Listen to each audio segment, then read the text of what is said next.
Back when Motorola launched the original Moto G handset, which was 2013 terrifyingly, this budget-friendly smartphone made huge waves down at that cheaper end of the mobile market. Finally, people who didn't have big fat stacks could bag themselves a smartphone for under 150 quid that didn't suck balls. This was a proper smartphone too, packing an HD screen and decent performance rather than a big fat sack of crap held together with sellotape and spit. I've reviewed every single generation of Moto G handset that's launched here in the UK, and now in 2019 we've got the Moto G7 family, which has 4 different variants ranging from the basic play all the way up to this bad boy here, the Premium Plus. The problem is the Moto G7 Plus costs 270 quid here in the UK, so it ain't exactly cheap, and there's strong competition from other smartphones such as the Honor Play and various Nokia handsets around there as well. I've been using the Moto G7 Plus as my full-time personal handset for 3 days now ahead of my in-depth review, and here's what I reckon so far. So the G7 Plus is a subtle evolution over last year's Moto G6 Plus when it comes to the design. Once again, it's a Gorilla Glass clad beast, a shiny 6.2-inch smartphone with curves in all the right places. It's typically huge like most other mobiles, but it's still comfortable enough to fondle, and Motorola has absolutely nailed the one-handed help. You can swipe down that notifications bar from anywhere on screen or by using that rear-mounted fingerprint sensor,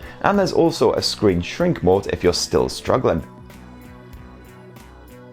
So far there's only a couple of different colours planned for the Moto G7 Plus, including this dark blue model and a funky red version. I do quite like this blue model, although until the light catches it just right it does basically just look black. I definitely prefer the crimson version, recommend picking that up if you don't mind a bolder finish. And whichever you choose, the G7 Plus does indeed seem to be quite hardy. There's even some splash-proof coating inside and out, which is good news right now in the pissy UK rain. And one of the biggest design changes over last year's model is that mighty screen, which now almost fills the front of the phone. This is the first G-series generation to feature notches up top. The Moto G7 Plus's LTPS panel sports a Full HD Plus resolution, so visuals are perfectly crisp, and you can play around with the colour output as well. On the default saturated setting, images are actually pretty punchy. No complaints when it comes to Netflix streaming. You can enjoy shows in HD, and horrendously cute baby animals have never looked more adorable. Same goes for the Sunderland Football Club. Audio definitely has more of a kick as well, especially when compared with last year's G6 Plus model. It's a stereo setup on the G7 Plus, although only one of those speakers is front firing, but the sound is still quite full-bodied, helped along by the Dolby audio support. And you get a proper 3.5mm headphone jack as well, huzzah. A mostly vanilla version of Android Pie is heaped on the Moto G7 Plus, and it's presented in a pleasingly attractive fashion, with a more visually appealing settings menu for one. You get plenty of customization as usual, and of course Motorola has added its own Moto suite of features on top, again with a visual overhaul. All of my favourite gesture controls are back in action, including greatest hits like the double wrist twist to open the camera app, and the karate chop for blind and torch action. And some oldies have been revamped to create features like the peek screen, a great way of checking your notifications without actually bothering to unlock the G7 Plus, especially if you get loads of stuff coming in. There's no proper Android Pie style gesture navigation here sadly, instead you get Motorola's one button nav system, which isn't quite as intuitive, although the ability to skip between your last 2 apps with a simple swipe is definitely nice. And if you spend lots of time driving, you're basically set as well as the Moto voice option. You also have a bit of Android Auto as well. This just gives you a nice basic interface as you see, so everything is nice and simple to see and control.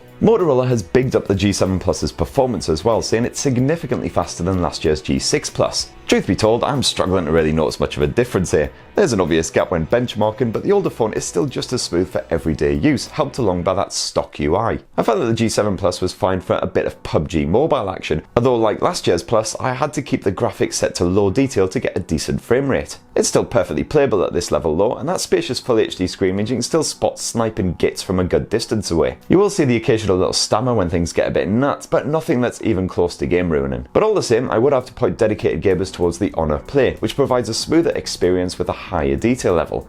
As for battery life, I definitely have no complaints there either. Although the Moto G7 Plus's 3000 mAh cell may seem diminutive compared with the near 4000 mAh rivals, I'm still highly impressed by the efficiency of this thing. Even with all-day use, including a good bit of PUBG action, plenty of camera play, media streaming, yada yada yada, I still really struggle to even get close to killing the G7 Plus in a single day. With everyday use, you'll get close to 36 hours of use between charges. And when you do need to power up again, that 27 watt turbocharged tech is bloody brilliant. Just half an hour at the plug gives you almost 80% battery life, which beats the crap out of many rivals, although the phone does get a little bit toasty. So onto the Moto G7 Plus's camera tech, and on the rear you have a dual lens shooter. The primary lens is a 16 megapixel effort with an f1.7 aperture and built-in OIS as well, optical image stabilization. Definitely a great feature to include at this price point. And alongside you have a simple 5 megapixel depth sensor too. You got a choice of pro or manual controls and loads of bonus camera features, including some tricky new AI branded stuff. For instance, the smart composition feature can crop into your shot and straighten it up if it's a bit wonky. Want to see how good that G7 Plus camera tech really is? Well, I'll be doing a full comparison with the standard G7 when it comes to the photo and video quality, so definitely don't forget to poke subscribe and dig that notifications bell to be the first to see that